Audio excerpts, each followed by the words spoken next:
Mr. Harrison docked Violet 100 points for her blatant disrespect of werewolves. Violet wasn't even fazed. She checked her ranking. The deduction was a drop in the bucket. But then it hit her. Had she been played by the principal? Principal Jameson had supposedly taken 500 points from Griffin for attacking her. But now Violet realized Griffin probably hadn't even noticed. Not with his massive point total. Principal Jameson had probably just done it to shut her up, like a parent pretending to punish a spoiled brat. What the heck? The woman had fooled her, and the realization made Violet's blood boil. She clenched her fists, wanting to confront Jameson right then and there. But she couldn't focus on that now. She had bigger problems.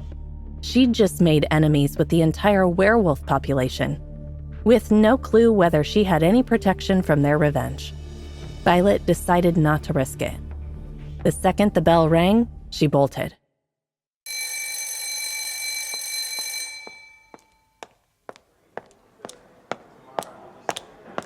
She didn't stop for anything or anyone, just focused on putting as much space as possible between herself and potential werewolf wrath. "Hey, wait up!" someone yelled. Violet glanced back and saw Dion running after her. "Hey," Dion said, breathing hard as he caught up. "Hey," Violet replied, just as Alice popped up beside her. Seriously, this girl wouldn't give her a second of peace. Dion turned to Violet.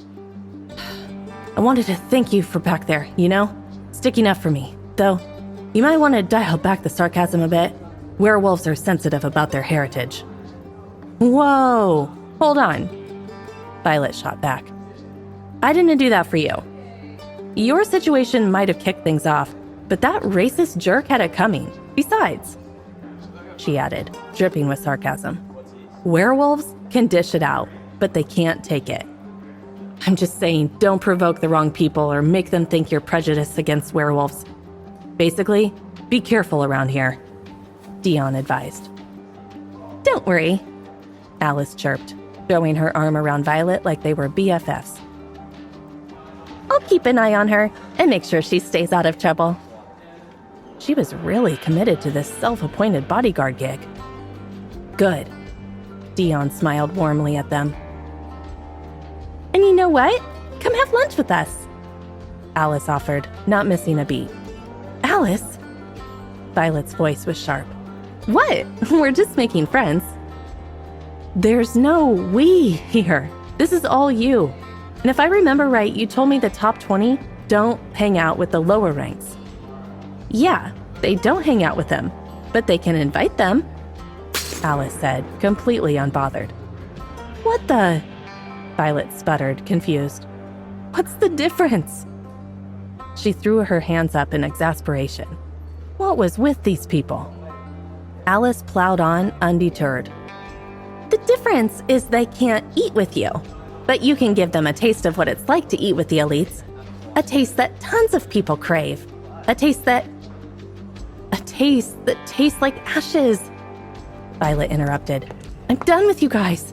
It was nice meeting you, Dion, but I'm off to my next class." She turned and walked away, relieved that Alice didn't have the same class. Otherwise, she'd lose it. "Meet you during PE!" Alice shouted after her, but Violet ignored her. Violet was kind of naive and thought the werewolves had just let her comments slide. Nope. As she walked through the halls to her next class, every werewolf she passed gave her low growls and dirty looks. Their eyes were full of menace, and it hit Violet that news had spread like wildfire. It felt like walking through a minefield, all those glares and growls reminding her that these guys were predators. It made the hair on her arms stand up. Even with all the hostility, nobody did anything. There was no physical confrontation, no open challenge, no line they wouldn't cross. Violet liked to think she had some kind of immunity, and not that some alpha was protecting her. Thinking about that, Violet finally found her advanced biology classroom and went inside. The room was buzzing with chatter as students talked with their friends. Only a few people even noticed her, and they didn't pay her much attention. It felt great not to be stared at like she was from another planet. The students here were serious about their studies. The seats were filling up fast. Violet spotted an empty one near a window and hurried over to grab it before anyone else could. Little did she know, nobody ever sat there. Violet wasn't alone, though. A student was already sitting next to her, his head down on the desk, right by the window. He must be a werewolf, Violet thought. She noticed his ears twitch when she sat down. Then he lifted his head. Violet forgot how to breathe. It was him, Alaric, the Cardinal Alpha of the North. The same Alpha she'd met in the infirmary when she'd gotten patched up. The one with the lightning powers.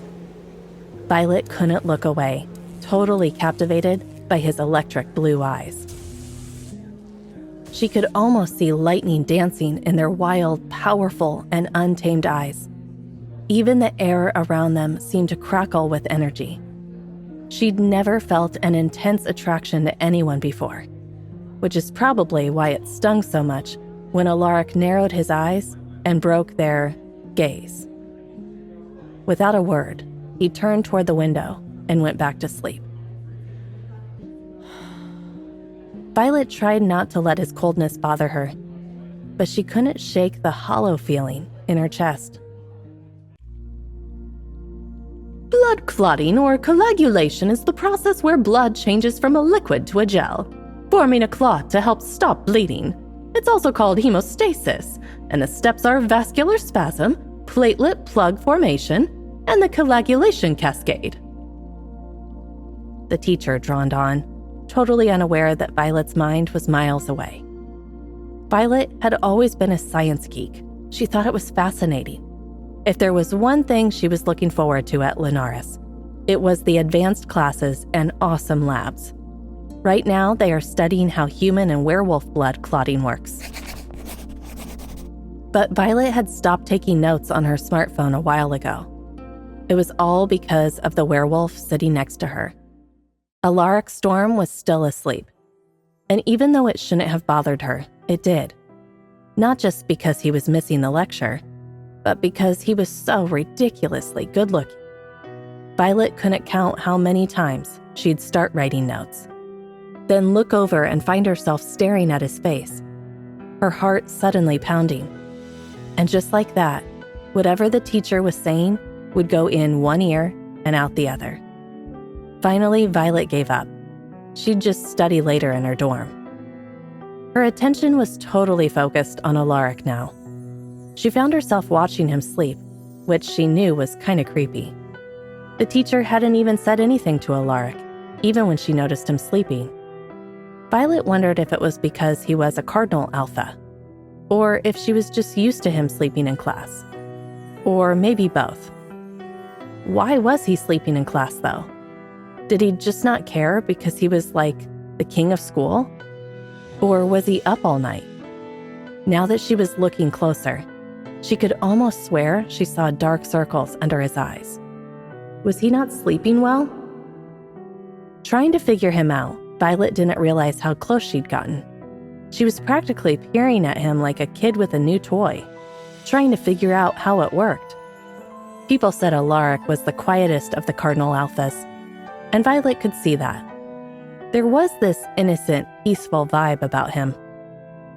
And it was almost like she could feel it too, calming her down, which was weird. A breeze from the window blew a piece of his curly hair over his face, and Violet's eyes locked onto it. Her hand was practically itching to move it. She must seriously have a thing for hair. Oh, whatever. Violet reached out to tuck the hair away, but before her fingers even touched his forehead, a hand shot out and grabbed hers. A little gasp escaped her lips. Alaric was awake. He was staring at her like she'd completely lost it. That's when Violet noticed he was wearing a glove, and she stared back at him, shocked. She saw something that looked like a vein of lightning go through his head. Wait a second. Could it be? At the same time, his eyes flashed with ice-cold anger. I'd suggest you keep your hands to yourself from now on. Violet's face burned. She mumbled a quick sorry and stared straight ahead. For the rest of the class, she didn't hear a word the teacher said. Her mind was racing, and all she could do was kick herself for being so dumb. It was obvious now that Alaric had problems controlling his powers. That must be why he kept to himself, so he wouldn't hurt anyone. And she'd practically tried to poke him. Violet knew she had a self-destructive streak, and this just proved it. But even so, she couldn't help but feel bad for him. These powers weren't supposed to be a curse. Had the moon goddess even thought about that before giving them to him? Violet snapped back to attention when the teacher mentioned something about pairing up with your seat partner for an experiment. They were supposed to compare human and werewolf blood clotting times using mixed plasma samples. Great. She was on her own then. Soon enough, the samples were passed around, with pairs already working on their experiments. Violet sat by herself, Alaric Storm having turned away to continue sleeping. Someone sure loved their sleep. The key difference between werewolf and human blood clotting was that werewolf blood clotted faster. This helped them heal quickly from injuries, whether they were in human or wolf form. Ferrocene, the key ingredient in the experiment, was a rare mineral used in control settings to compare clotting rates across species.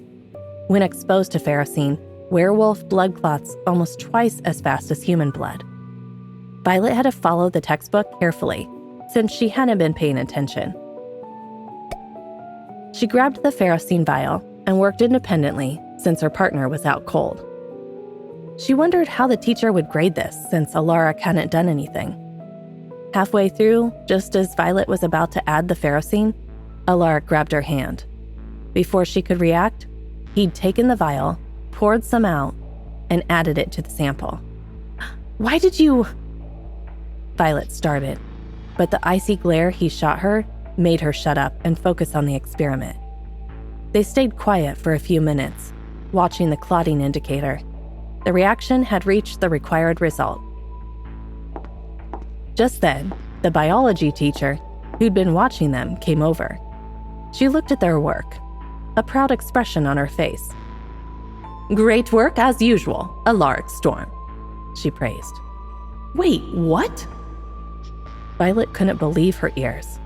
Did he just take all the credit? Sure, he'd added the correct amount of ferrocene, which she couldn't deny since her measurement was wrong. And judging by the failed experiments around them, he had saved her. But still, she'd done all the work. The teacher continued. "Precise measurements are critical. Too much ferrocene can mess up werewolf blood clotting, slowing it down instead of speeding it up. Good work, Alaric. You knew that rule and must have guided your lab partner, didn't you?" Alaric looked at Violet, and for the first time she wondered why she'd ever thought he was innocent. He was a total wolf in sheep's clothing. He said with a fake smile, "Of course I did. Violet must be so grateful." Violet was too angry to even care that he knew her name. "Good." The teacher clapped her hands, clearly pleased. "It's great to know you have a lab partner you can tolerate. I'm sure you two will make a great team." At that, Alaric turned to Violet, studying her with an unreadable expression. "Well," he drawled, "color me excited." Hey amazing viewers, it's Voilette here. Thanks for sticking with us. By the time of the release of this video, only 3.1% of our viewers have joined the party by subscribing, and 96.9% of you might miss out on our next mind-blowing video. So what are you waiting for? Hit that subscribe button and join the exclusive club.